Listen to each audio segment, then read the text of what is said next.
Welcome to Ride the Wave, hosted by me, Jeff Fisher, and co-hosted by Mark Robinson, in partnership with the Ride the Wave Foundation. Visit us at ridethewave.org, where we're dedicated to empowering their lives through free resources in servant leadership, mental health wellness, and how to find a purpose. At Ride the Wave, we believe in the power of every story, talent, and voice. Our commitment is clear: to bridge divides, unite communities, and build an all-inclusive, modern campus for those experiencing homelessness. So let's dive in and ride the wave of positive change together. Hey everyone, hope all is well. Mark Robinson, good morning. Good morning, Jeff. How are you? Good. What's happening, man? How are you? How was your Memorial weekend? Relaxing. I spent it in the house. More than likely, most of the time I spend my weekends in the house, depending on, the weather and things like that. But Nice. Mine was laid back too. Sunday, because of the rain, I just hung out and slept in, and I needed that. I really didn't realize how much sleep I needed, man. Yeah, man. Thanks everybody for joining us. Today's guest is Alvin. Alvin, what's your last name, bud? My last name is Corbett. Corbett. Thank you so much. And Mark had met Alvin, and we're glad that he's with us today. Alvin's somebody that I got on a call. I've met before. Very smart, somebody that has an interesting story. So I thought that we would really sit down and talk about Alvin's life and just some of the things that he's doing now and some of the things that he's accomplishing. So thank you so much for being here. Oh, no problem. Thank you for having me. Absolutely. If you want to start wherever you want, just talk about your life. My life. I grew up in Paterson, New Jersey. I spent most of my young life to early adulthood in Alexander Hamilton Housing Development, a.k.a. the Alabama Projects, a.k.a. the Dog Pound.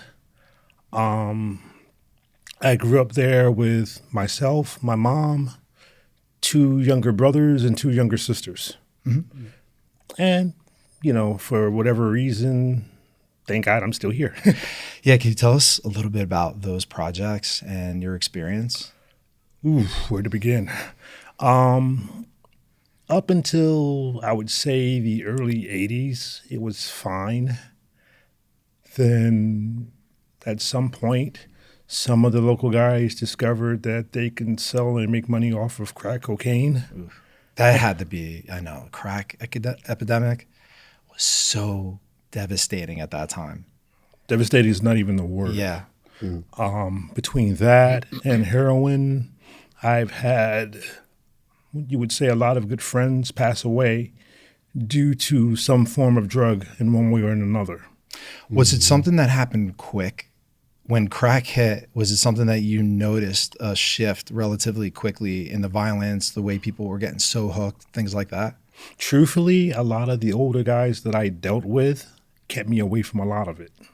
So I was shielded, but not so shielded from the reality of it. When I was around 13 years old, I was just leaving grammar school, about to go into high school in 1982. A very good friend of mine, I'm not going to go into his name, but I'll just call him AT. He had just graduated with me. I seen him like 2-3 days before, but somebody thought it would be amusing to give a 13-year-old LSD. You were 13? Wow. He was. He was 13. Okay, you didn't take it. Gotcha. They gave him a loaded gun, and he killed himself playing Russian roulette. I'm sorry. And can you imagine 13 taking LSD? I don't think he knew he took it, from what I understood. That's even worse. Right. Because you don't know. But it was like really funny. I talked to him 2 days before. It was slightly after our graduation, and he was telling me how he was going to go out for football, all the great things he was going to do.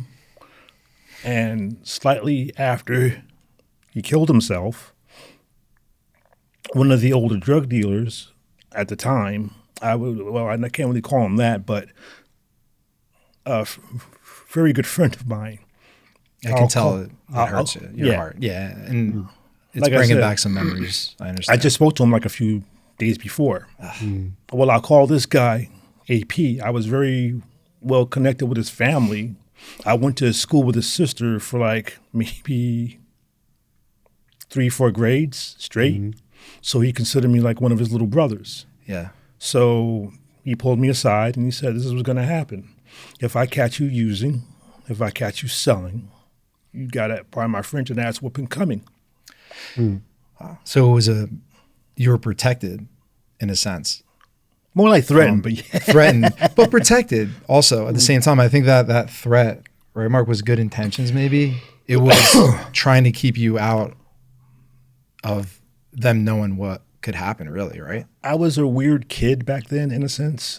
Some years before that, my mom and my aunt had found one of my favorite uncles passed away in his room from alcohol poisoning.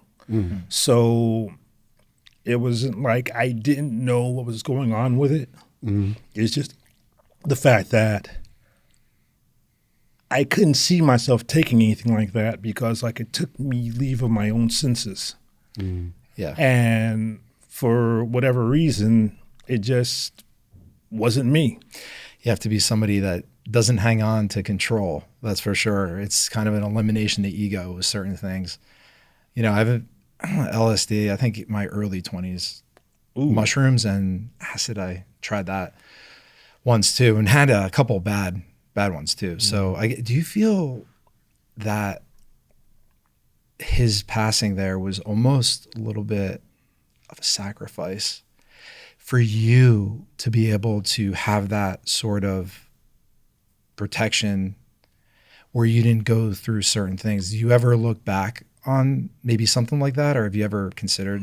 Sometimes, I mean, it kind of gave me a thought of my own mortality that here I am, you know, a friend of mine, known him for years, 13, barely 14 years old. And, you know, he's here one minute and gone the next. Yeah. It was an eye-opening experience. Believe me, I had several eye-opening experiences from that point forward. And it kind of reminded me like, wow, this is not a game. This is rough stuff. And it just got to a point where it was like, you know, if I hang out with the wrong people doing the wrong things, it's quite a possibility that I'm not going to live very long. Yeah. So, yeah, the stats showed. And I mean, don't get me wrong, living in the projects wasn't as bad as some people say it was or think it was. I've had a lot of great friends who are more family than friends who I'm around and I contact to this day. It was just a matter of pretty much finding and being around the right people. Yeah. And how did you navigate that? Just through, was that when you were going to school, or how'd you build those relationships in that type of environment? In retrospect, I really have no idea. Really? Being honest with you. I mean, I've always tried to treat people how I wanted to be treated. I always try to be, I guess the word would be discerning of who I was always around, because I had a lot of the older kids that I knew that were into drugs, into criminal stuff, and you haven't lived until you hear about a friend of yours who's no more than 15, 16 years old, who's in and out of some kind of correctional facility or another. Very common. Common. I respect you both. I respect Mark and you, Alvin, for who you are and where you're at, given the circumstances of where you could have been or what path you could have gone down. So the fact that you took that rare or made that rare choice and went the right direction must have not been easy. Hard. I mean, granted, you had friends though, which is helpful. I mean, anybody that has sort of mentors or friends that help guide that or protect you is great. But still though, I mean, I'm sure there had to be some temptations to get in there. No. Money or whatever. No? You were cool with it? Good. The thing of it is that as I watched, first and foremost, I knew a lot of guys that sold. Yeah.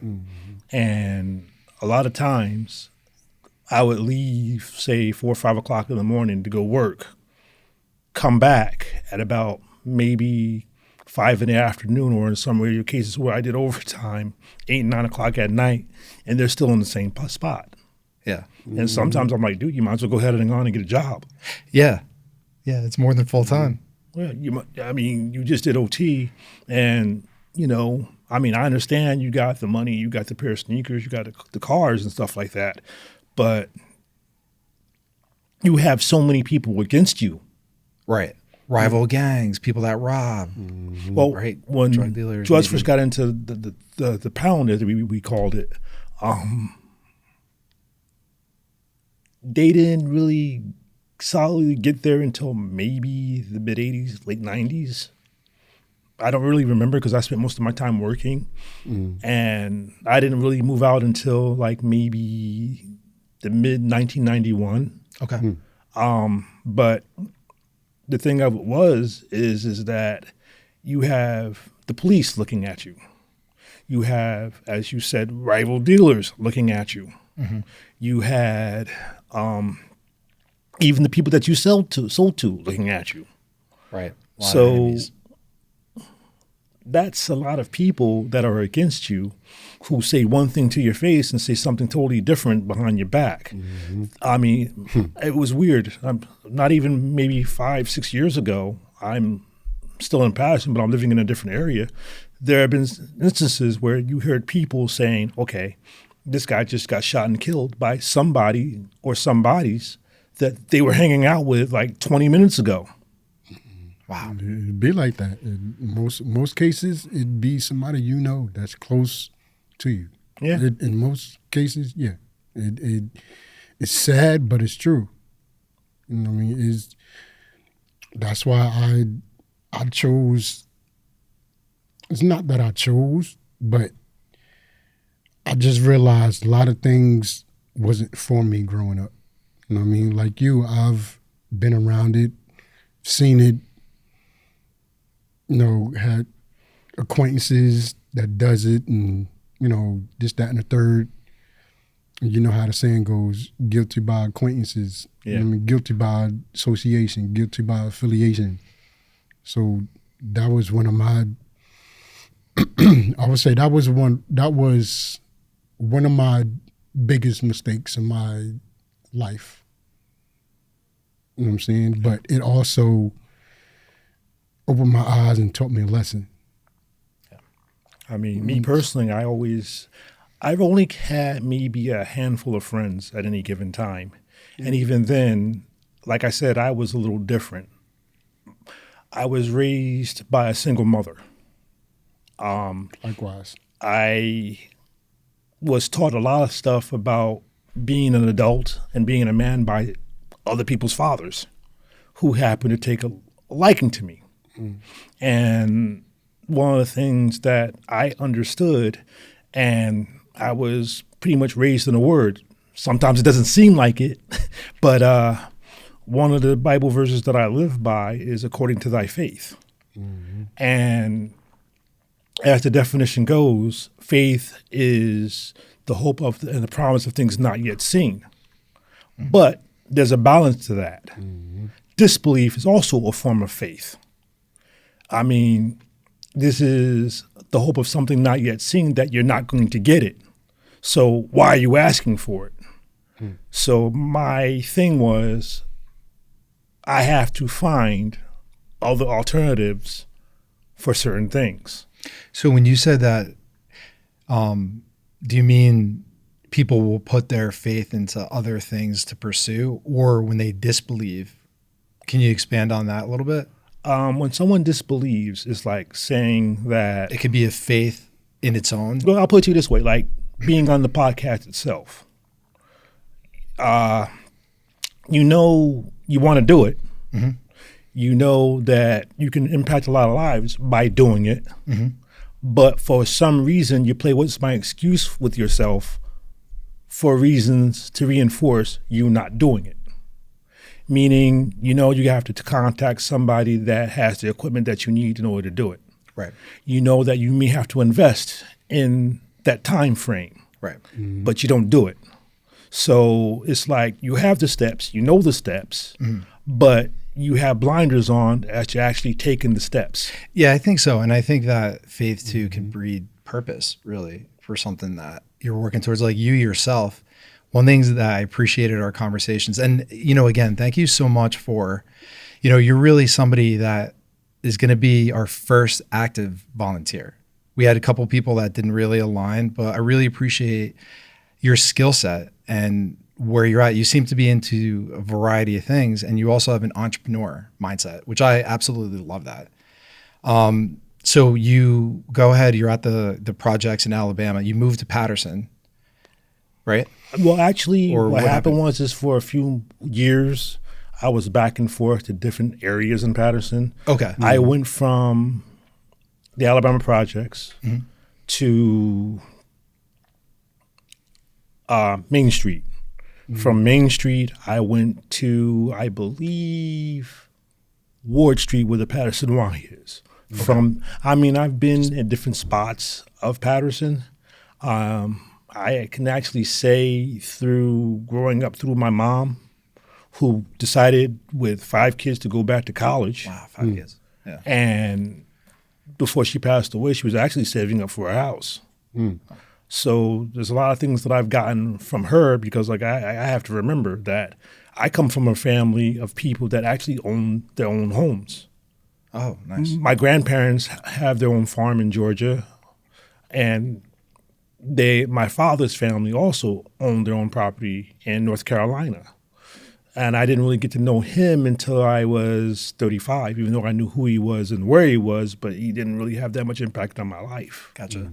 And your mom worked her way out of the projects in Alabama for you, for your No. family? Or What happened okay. is that she contracted cancer, Oh, I'm so sorry. and Sorry to hear that. it started out with a malignant tumor in her leg that, after they got rid of it, had already spread to her heart. So I was actually paying for everything when she passed away. Yeah. You were taking care of things. Yeah. Were you the youngest? No, I was the oldest. There's 2 sisters after me and 2 brothers. I was actually home taking care of the brothers. They were about, I would think, 16, 17 at the time. And That had to be tough. it wasn't. My brothers were pretty cool. Oh, good. My brothers were pretty cool. They weren't out getting in trouble? No, or they anything were like out that? getting in trouble, Yeah. but they didn't come back with any additional nonsense. They didn't bring it home. No, they didn't. Okay.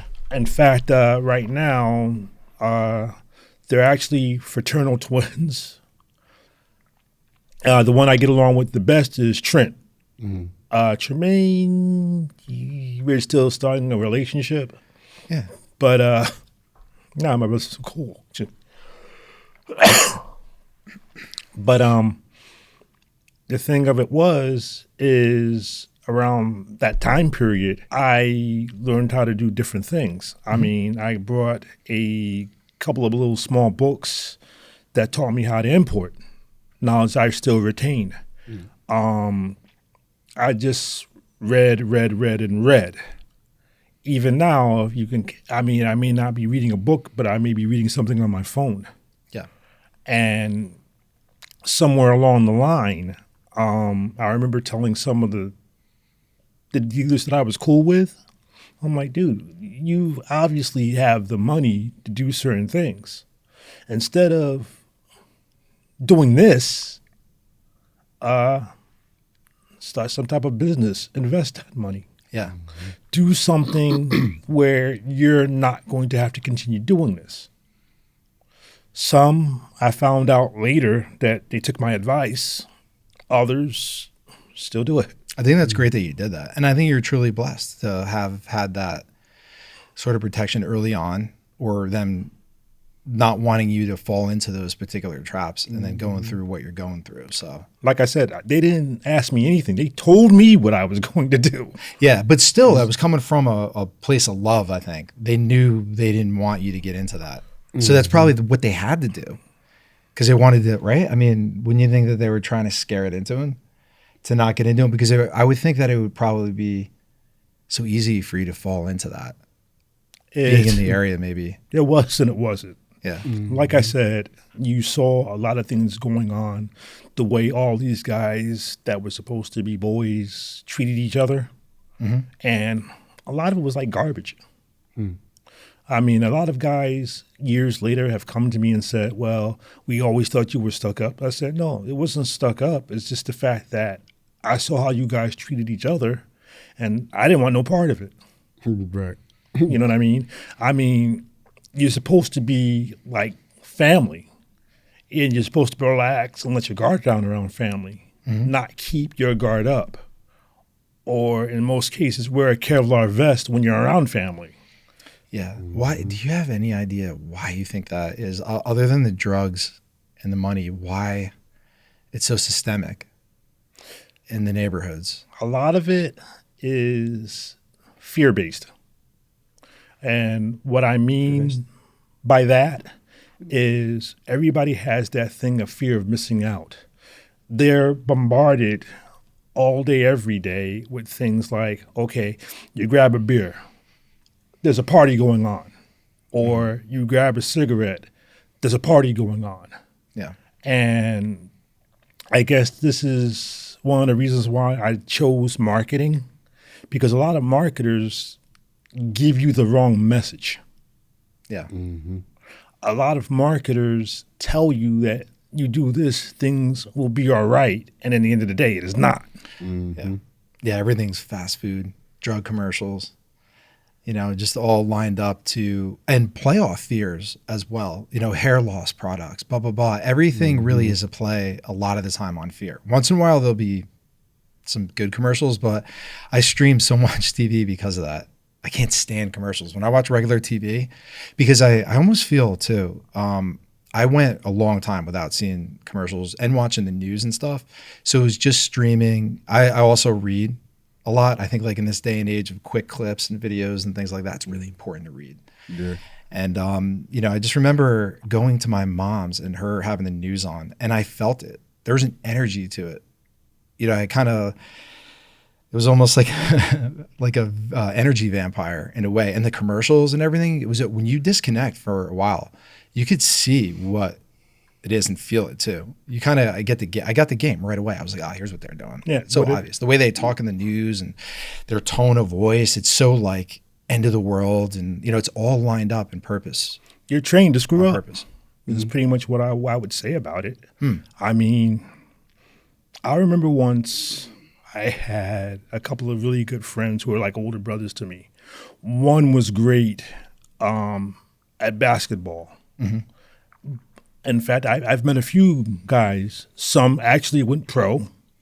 Some didn't, because like a lot of it is a promotional game. Right. And if you can't play the game, you may be kicked out of the game, or you'll do mediocre in the game. Yeah. And a lot of it is perception.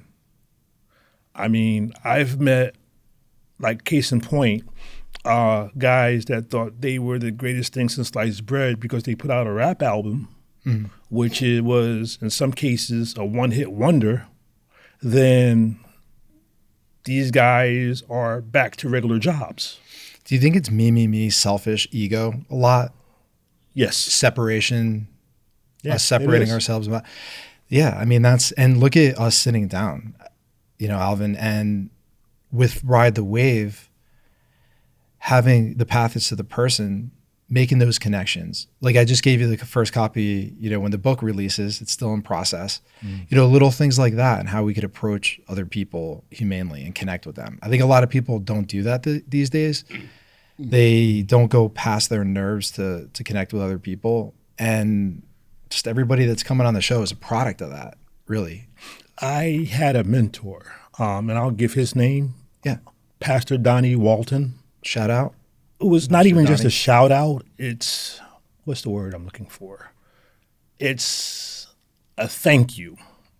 Yeah. When I first met him, he was a substitute teacher at PS25 where I went to grammar school. I was no more than 19 years old when I first met him. Yeah. I didn't meet him again until I had to go into the Good Shepherd mission, which was a shelter rehab that he was directing. And he said something to me before he retired from there. He said, there's going to be a choice that you're going to eventually have to make and embrace. Yeah. Either are you going to be impressive or be impactful. I love that. The mindsets between the two are not the same. Impressive means that you're going to go into the latest and greatest. Impressive means that you're looking for. I can tell he means a lot to you. He does. Yeah. He was the closest thing I had to a father. I just didn't realize it at the time. Yeah. Impactful is that you're thinking of legacy. Even if the person that you dealt with does not remember your name, they'll remember at least your face or something that you said to them or you did for them. I've had proof of that fact because when I moved to Morristown about June of last year, I spent most of my time going back and forth to the mission and to sleeping on a park bench. Yeah. And it turned out that I had at least 2, maybe 3 good friends in the area who, in some cases, were literally pissed off that I didn't let them know I was in the area sooner. Yeah. And they were and are very instrumental to me in keeping my head on right. Yeah, that's great. And how important do you think mentorship is with anyone along their journey? The one thing that I've begun to realize is whether you realize it or not, you already are. Because, like, there's always going to be someone, and my mom said it best, just as you are watching the world is watching you. You will never be aware how many people who see the people that you've helped who will not hesitate to help you because of that. Right. Or who will turn you away based on the number of people that you turned away that you think nobody saw. So the thing of it is, and you asked me this earlier, a lot of it also is personal standard, personal values, because someone of low self-esteem needs to have that thing to say, yeah, I'm this, I'm that, I'm the other. Yeah. Encouragement and mentorship. That'll do that for you. But the thing of it is you have to understand who's mentoring you in the right way. Right. Because, like, there are people that will mentor you in a situation that'll screw you up, or will mentor you in a situation that'll build and uplift you. It's a great way to gauge friends, that criteria, right? If you're trying to quit drinking or trying to quit partying, they're just constantly, your friend is calling you to go to clubs all the time or to do something, it's probably not a good friend to have around. But if somebody's trying to help you out, make you healthy, sees a gift or something in you, I think that, yeah, that makes sense. I mean, I've had a lot of friends that I've pulled to the side and I just said, look, I mean, I'm not going to air out your business. That's why I pulled you to the side, but enough screwing around. You are getting older. That is going on. Your health is failing. So you're going to have to make a choice. Either let this go. Yeah. Or say, this is the way I want to go out and embrace it. But you can't be on the fence. One thing that annoys the heck out of me, and I'm this way with my friends too, because sometimes I know, be careful what you wish for. I wish I had it more often, really, feedback, even if it's constructive, if I may not like it. Like, I look at it like if I see a friend that has an issue or a blind spot, and it's something they're doing that's affecting them negatively, it would be a disservice not to say anything, I feel, as a friend. And in this day and age where everybody's walking on eggshells, nobody wants to bring anything up or get into any conflicts or anything. It's kind of like you sit back and watch all your friends. Oh, well, this person's doing this and that again, and they're going down this path. Well, nobody says anything. I'm usually that friend that will and get into the hot seat, but I'm willing to take the hit. I think that should happen more often. And, it's all about delivery too. We don't have to be mean or nasty. Like, Mark, we're pretty good with that, right? In the inner circle with Wave, we do hold each other accountable and we have our moments, but we do know what, like you mentioned, legacy. We're pursuing something that's bigger than ourselves. And that's where we have to remind each other along the way too. So having that purpose there and being able to branch off that is really huge for us. Yeah. The thing of it is that me and the people that I call friends were something a little different because, like, look, I wouldn't say this if I didn't care. Okay, you may not like what I got to say, but you will eventually get over it. But you're being real. You're being honest. Right. Yeah. And there have been occasions that, like the friend I told you about, Marv, Yeah. he'll tell me certain things that not too many other people can get away with. And okay, yeah, for the first few hours until I start to think about what he said and why he said it, Yeah. okay, I'll get over it. Yeah. And then I'll go back to him and it's like, yo, dude, you're right. This is what I'm doing now. Okay, how can I help? And then we go from there. Seems like you're somebody that I think a benefit for you early on was you understand relationships, networking. Because even before you're going to do really appreciate you helping us out. The people that you knew and you were thinking about, I could connect you here. That's a really great skill to have. Multiple relationships and a great network to build on. Well, is key. Me growing up, like like I always say, I didn't have a lot of friends growing up. Like I was raised and grew up in Newark, so it was like a hit or miss. You know, I had people like within the neighborhood that I played around with and things like that, but I didn't have friends.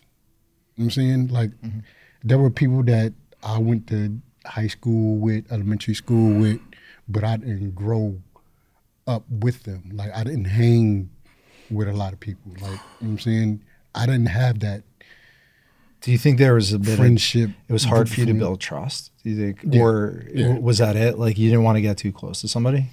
It's not that I didn't want to. Well, it's that, but also seeing and realizing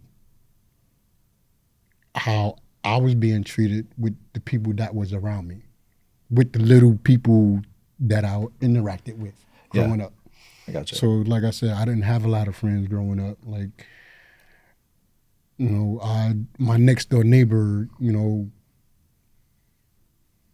when I was still living with my mom in Newark, my next door neighbor, you know, he always used to pick on me and things like that, you know, and it was like, after that, it was, you know, time passed and, you know, everybody, you know, go their separate ways, grow up, this, that, and the third. And it was like, I don't know, it was different. Like I hear a lot of, like y'all were talking, the friendship aspect in life. I never had that. I never had good friends or that good circle of friends. Now. You know, Alex and me, you got friends. Well, nice. You got friends now, man. For me, I don't think it was more friends. I just had people that, in my mind, like I said, I treated people how I wanted to be treated, number one. Number two, you can't, and my mom said it best, when the Bible verse, you reap what you sow. But not many people finish that verse. You reap what you sow based on who you are. So you don't really reap what you sow, you get what you claim. Mm-hmm. And you get what you claim by your actions. Like, say, for instance, there's a couple of friends of mine that would pull me to the side and say certain things. You can't say this man is your brother and not treat him like it. Right. Because, like, and that's one of the reasons why I kept away from a lot of people. Mm-hmm. If this man that you're talking to or this lady is your brother or your sister and you're treating them like garbage, imagine how you're going to be treating me, a total stranger. The group mentality sort of changes things too. I did a couple of social experiments. So like for me, when it comes to friends and just my life, I have been blessed. A lot of it's sort of self for me in my early 20s and stuff like that. But I one time went privately, my friends don't know this, to like a few of my friends and said something. And then I did it again, very similar, if not the same thing. And I did it in a group and got a totally different reaction with the group. Because people they act differently, or they're more willing to make fun of you, I think, in a group setting, or disagree with certain things. But when you're one-on-one with somebody, it's totally different interaction. Mm. And that's why I think it's so, like, the internet does it has that separation there of you not being in front of somebody like this one-on-one, but it's more like group and that keyboard courage. So like I think that I think that's one reason among many that there's some more negativity that comes through online. It's because somebody doesn't have that accountability to be on one-on-one and having a conversation with a person. I know that's totally off subject, but I was just thinking but it's how it absolutely connects valid, to the internet. at least to me. Yeah. Because and I'll give you another story. I have a friend of mine that I went to, the girl that I told you I went to school with, and I was in her classes from, I think, 3rd to like damn near 8th grade. Yeah. And she suffered, and I didn't know it at the time, from eczema. Mm-hmm. To me, I just thought something happened where I guess she was badly burned, and I really didn't think of it.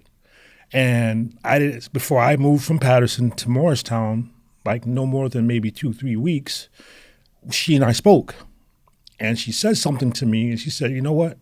I had this, people were picking on me, but you were the only one that didn't. And I looked at her and I said, I didn't even know what eczema actually was. Mm. So my thing was, I didn't see eczema, I saw my friend. Yeah, that's great that you did that. I was like that too. I never really bullied kids. I regret one thing though. I didn't step in one time.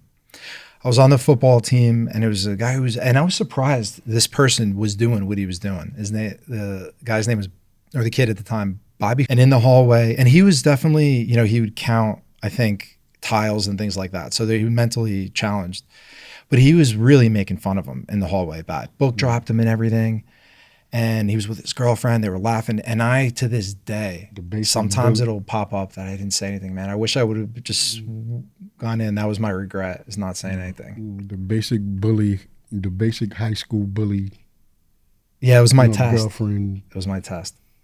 Yeah, it was like a scene from a movie. It really was. I think that was my test to step in. You got the senior athletes and football players and teams, and they look down on everybody else because they're on the football team, and then they got the cheerleaders and all of that. And yeah, it was the cliche situation for sure. Yeah. You know what I'm saying? And then, that's how the bullying started, because the athletes and the kids that make the higher grades in class pick on the not lesser, but the people that they deemed less than them because they're on the athletic team, they're in a band, or they got this stature, this, that, and the third. You know what I'm saying? It's crazy. It's probably different now. It's probably all flipped. It's probably no longer the jocks that run the show. It's worse now.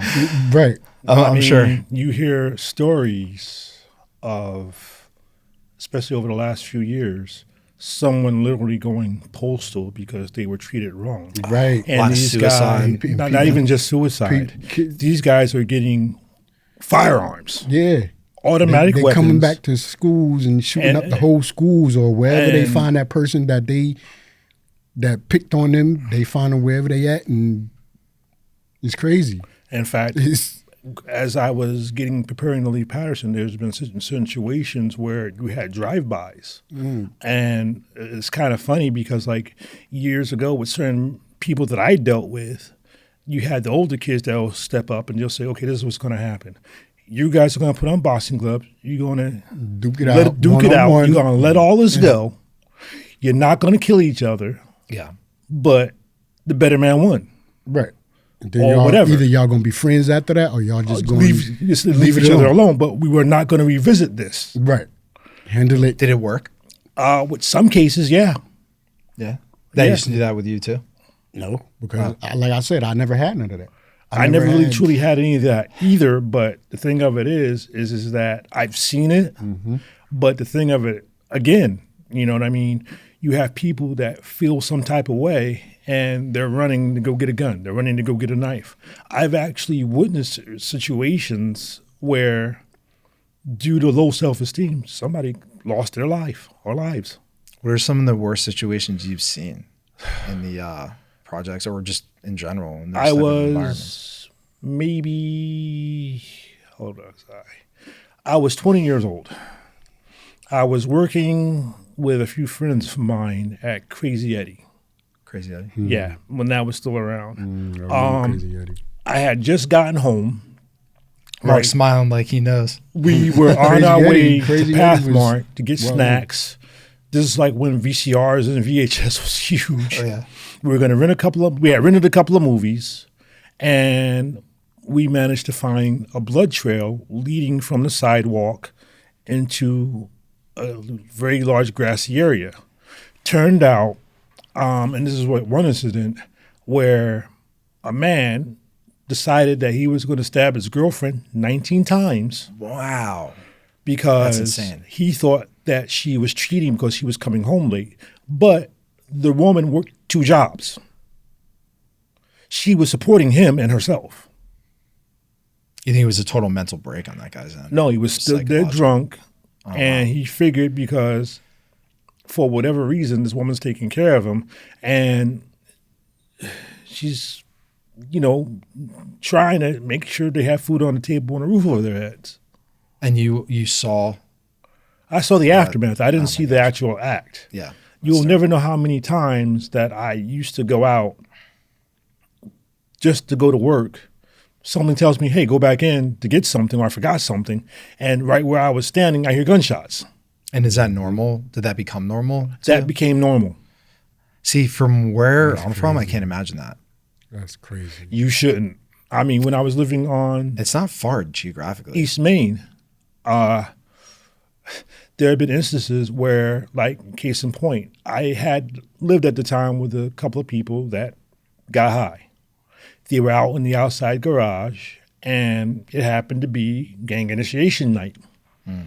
So, fortunately, we had a half pit, half lab mix that when the guy came to rob the people that I was staying with were with in the garage, he shot the dog, not anybody else. Jeez, shooting a dog? And I remember Whatever happened to like them beating each other up? Why are they taking it out and then robbing, killing others, and doing stuff like that for initiation? Well, the thing of it is that you have people that figure that in order to be a part of something, this is what you have to do. You have to prove yourself. Yeah, but to kill a dog, man. Yeah, I think No, the dog lived.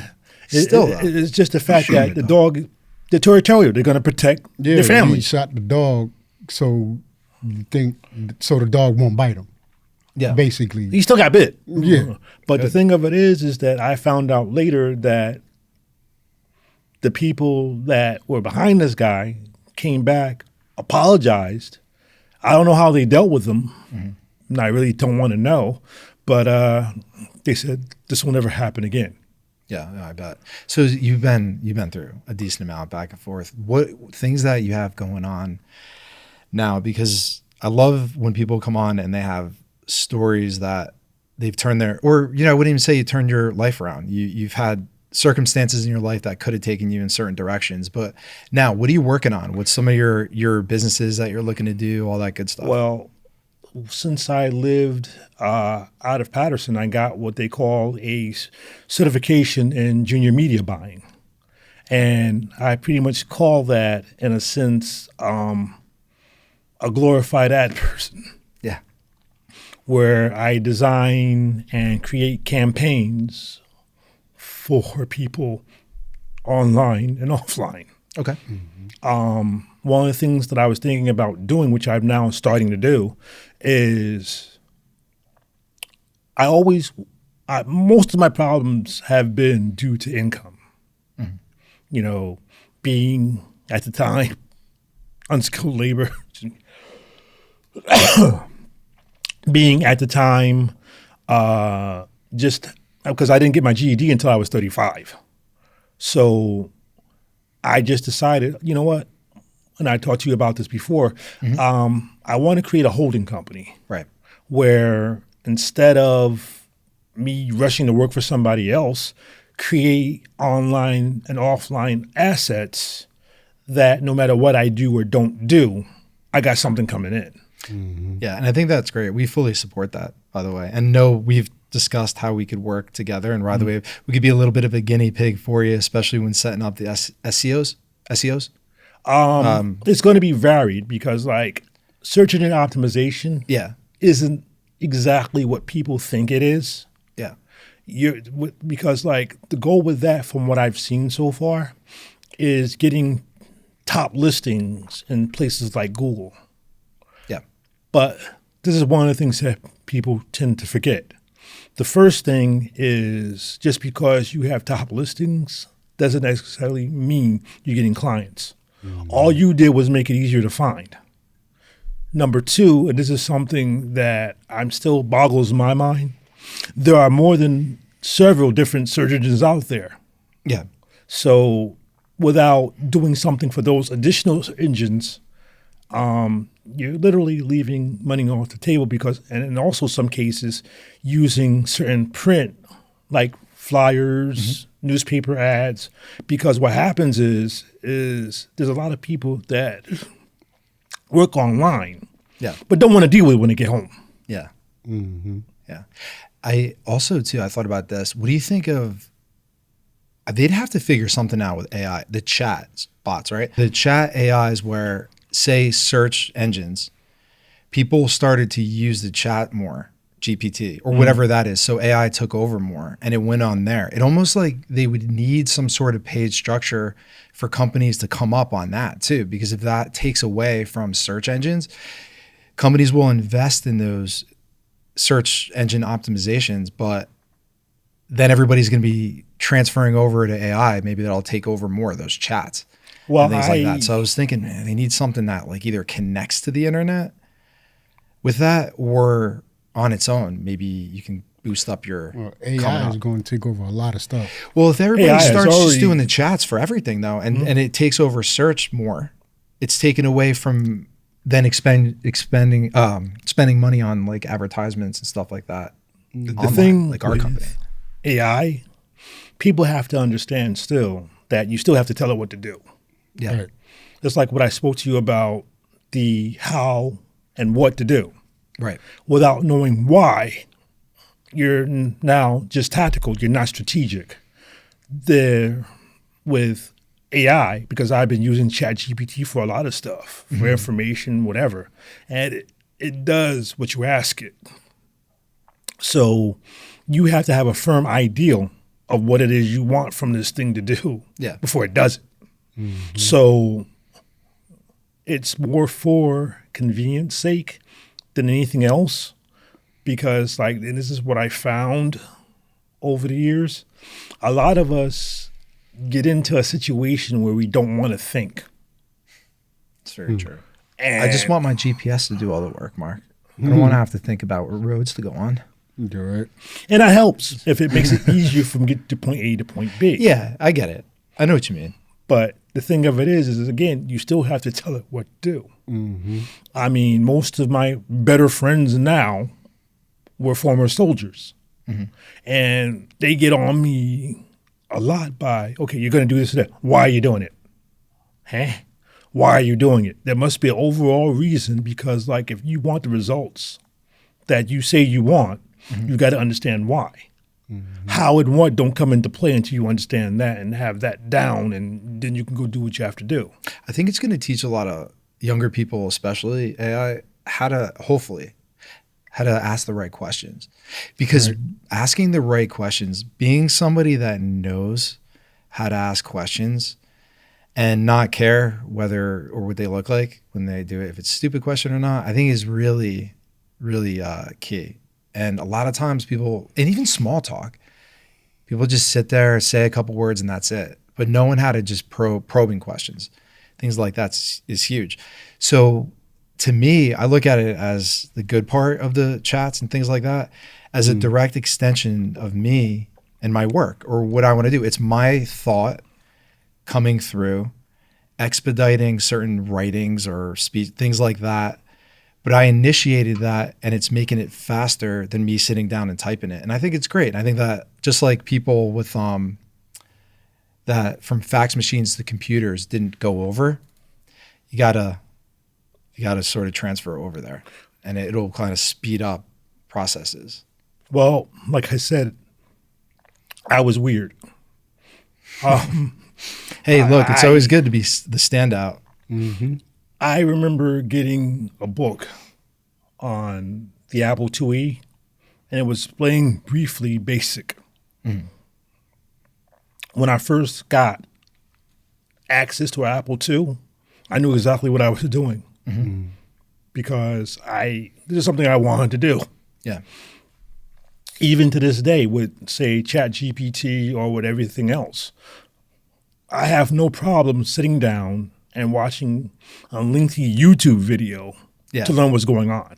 The problem is that in most cases, and this is what I found, at least for me, if I understand certain things, then I have a good idea of why I want to do it because I know what I'm getting into. Yeah. Just like with, say, like I told you about my growing up. Yeah. Now, my friend didn't really have to have that conversation with me. Yeah. But I let him have it with me because, like, one, if he didn't care, he wouldn't have said nothing. Right. Number two, but I knew what I was getting into if I did anything. And if I don't do it, it's because this is not something that I want to get involved in. Was it something that was destructive to you, that you were like doing the habit or something, or what was it? What it was is that I never really touched it. I mean, I have smokers in my family. Yeah. But I remember a science experiment that I did for my 7th grade class with a cigarette, a model with cotton. And we saw how black the cotton got. Yeah. So if this is what I'm doing, I'm poisoning myself over time. If you're going to kill yourself, then get it over with. Yeah. Don't prolong the agony. Slow. That's that not pleasant. Exactly. And I remember doing the 70s. I mean, I don't know if you guys remember, there used to be a TV show called Scared Straight. And I happened to see a couple episodes of that. I remember all them shows. I remember all of them. And I'm like, and I remember I was in Passaic County Jail for 2 days. Yeah. I'm 20-something years old, right? The dogs weighed more than I did. You know what I mean? And they're looking at me, yo, Morsel, what's up? But the thing of it is that I'm in there for 2 straight days. It felt like 2 months. Oh, yeah. My mentality is that wherever it was, we're not going back. Well, you learned. Exactly. We're not going back. Exactly. You got somebody telling you what time to go to bed, what time to watch, how long you watch TV That's for. my worst nightmare.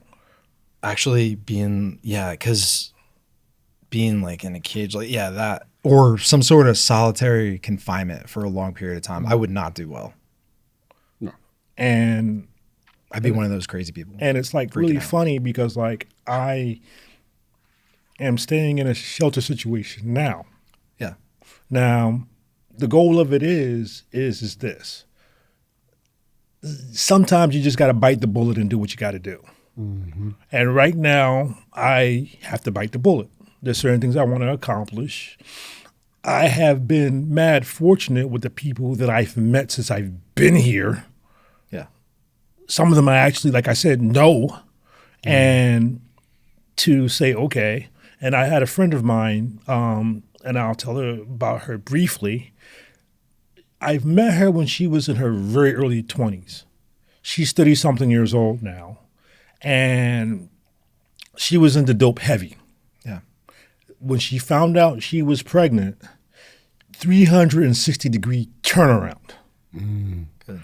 Right now, the woman is getting her master's degree in social work. She's just coming back from Florida, and the running joke right now with that is at least bring me back a picture of an orange. One thing that's consistent with this show is the people that in some cases shouldn't, how they've come through, and the perseverance, the stories that we've really been hearing lately and having on the show is really what's amazing to me. Just the wherewithal within people and that drive. According to society, even my growing up in Alabama projects, and me and a friend of mine talk about it a lot. It was not in your odds. We were not supposed to make it out. Yeah, right. We were either supposed to get an incredible amount of jail time or we were supposed to die there in one form or another. And Alvin, look, I think that you're a great person. When we spoke on the phone, and Mark, thank you again for connecting, Alvin, because I could feel it. I could feel your energy, and I could see that you want to do really well. And I think right now, for you, it's 2 steps back to take 4 forward. And I really hope you don't give up, man. And you have the full support of Ride the Wave too. And if, thanks again for working with us, but if there's anything we can do to help your journey, any social media, any contact information you could share. I know you're in the early stages of growth. You're starting out, but if anybody out there that needed to get SEOs or had any questions just in general, what do you want to provide some info for people? But there's one thing I want to do before that. Yeah, absolutely. Go ahead. I remember, for me anyway, I was always striving to be perfect. And that, in a way, will never happen. Right. So I decided to switch and just start striving for balance. In my mind right now, because I'm already in my 50s, I'm not going to be around forever. And 10, 20 years after I'm dead and buried, a lot of stuff that, isn't going to matter. It's not going to matter if I had all this great and nifty stuff. It isn't going to matter that if I had a lot of money. Can't take it with you. Right. What will matter is what matters to me now. That I can look back and say, I did this. That I saw this that needed to happen and I helped made it happen. Yeah. And I can go back, and this is something I've been doing now more often. I reach back and I pat myself on the back. Yeah, and to anyone to the audience that's thinking of starting the business, writing the book, doing anything like that, just listen here. And also older people, to true studies I mentioned in the car too, that elderly people, when interviewed, regret the things that they haven't done, not what they've done, not the things that they've said or anything like that. So I say do it, and don't look, because looking back, you might regret, could have done this. I understand in some cases people can't take certain risks, maybe because they have a family or something like that, kids, but I don't know. I was never one to stay for security. Like I always wanted the experience and to gain knowledge and do my own thing. So, I could relate to that. Experience is great. Yeah. But it's like now, and this is one of the things that I personally am learning. Like the role model I told you about, Pastor Donnie Walton. Yeah. There's another one, Pastor Sean. Somehow, for some reason, I can never remember his last name. But he said that choose your role models. There are people that will show you what to do, and there are people that will show you what not to do. And for whatever reason, and I laugh about this because I was actually already doing that. I just wasn't realizing I was doing it. Yeah. Even now with what I intend to do for business, there are websites out there that are making the income that I would like to make. They are doing the things that I would like to do. So instead of biting my nails, okay, how can I do this with my own resources? It's not just about that for you, though, making money. Because I know you also, we talked about potentially making it into a nonprofit, but what is the Facebook idea?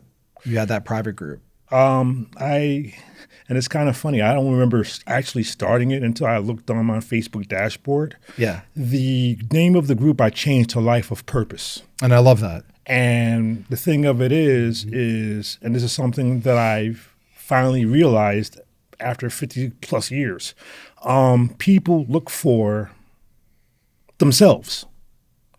And to me now, that gives you a thought that you are always lost.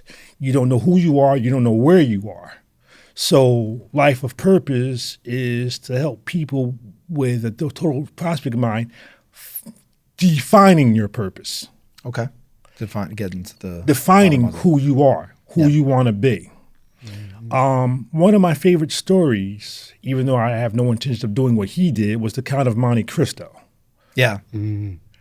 He was going through some things, and most people don't know it's actually based on a true story around that time period. But he sought revenge. Right.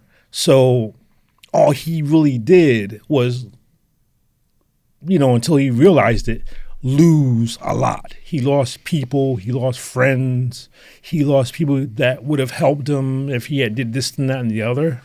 then because I catered more to the movies, especially with the more recent one, where he said, okay, now I'm going to use this pretty much for good, to make an impact, Right. to help those that want to help themselves. Yeah. And Life of Purpose is my way of doing that. I mean, some years ago, I remember I had a friend of mine that passed away, a guy named Mark. And I remember telling him, like, you know what, you're in the music ministry for where he was. And I remember telling him, if it was ever given to me where I could help you, I'm going to buy you a brand new laptop. Very nice. And it happened. And the first thing I did was I pulled him and the pastor, Walton, to the side and says, look, I have a brand new laptop that I can donate. I've only had it for about 3 weeks. Yeah. I can't use it. So I'll give this to you. There you go. If anybody donates or has something sitting around, I know I have a couple of things that it's important to give back. And everything you mentioned with the mentorship, I totally get that. You know, Mark Stanisi was a guy when I first entered corporate world at VitaQuest. Rick Wissinger encouraged me when I had such a bomb doing a presentation when I was at Semco. I don't want to miss any. Martin Previtera at Delta when I was there, and Ray, the owner of the process equipment company, the founder, I mean, was a huge influence on me. So that is really, really important. And we're going to have a mentorship program within Wave when the campus comes too. And I just think that is great. We have to wrap it up. Just so we do, and Alvin, really, really appreciate you coming on. I think this was great. I think that you're on to really great things. And like I said, we fully support you. To close it out, any social media or anything like that where people right can get a hold of you? I'm still working that out. The only thing that I have right now is my personal emails. Alvin Corbett at gmail.com. Spell Corb. ALVIN CORBECRB. And my main email, acorbett3 at gmail.com. ACORBETT 3 at gmail. And also the Facebook group, Life of Purpose. My goal is that when you guys get ready with the campus, let me know, and I'll be more than happy to teach a course on media buying. Yeah, and everybody out there, really appreciate any subscribers or going to our website, www.ridethewave.org. The more recognition from the show that we have will allow Mark, myself, and our inner circle team to be in a position to really see certain projects through to lead us up to that campus. Next episode, we're going to be diving deep. Every 10 episodes, we're doing our sit down, Mark and I. So we're going to get more into the foundation, our plans, certain things like that, the book, all that good stuff. And before we bail, anything you got, Mark?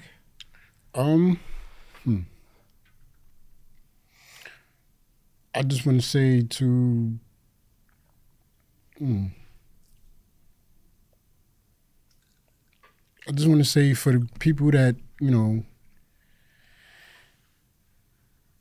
Gen X, the Gen X generation, if there's something out there that you can really teach the young people so that our younger generation can make a turn for the better, because right now we're making a turn, I wouldn't say for the worst, but it's kind of heading towards that in a way. You get what I'm saying? Mm-hmm. In a way, but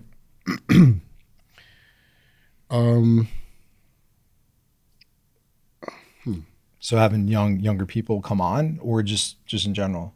I mean, in general. Yeah. I mean, that too. But you know, I think younger generations too could have a story like Alvin and right. and learn from that. People have a lot of people, younger people, have stories that I think needs to be heard. Yeah, and we've been one thing that's pretty consistent, Alvin, with this thing. When we saw you last, I think it was Wednesday.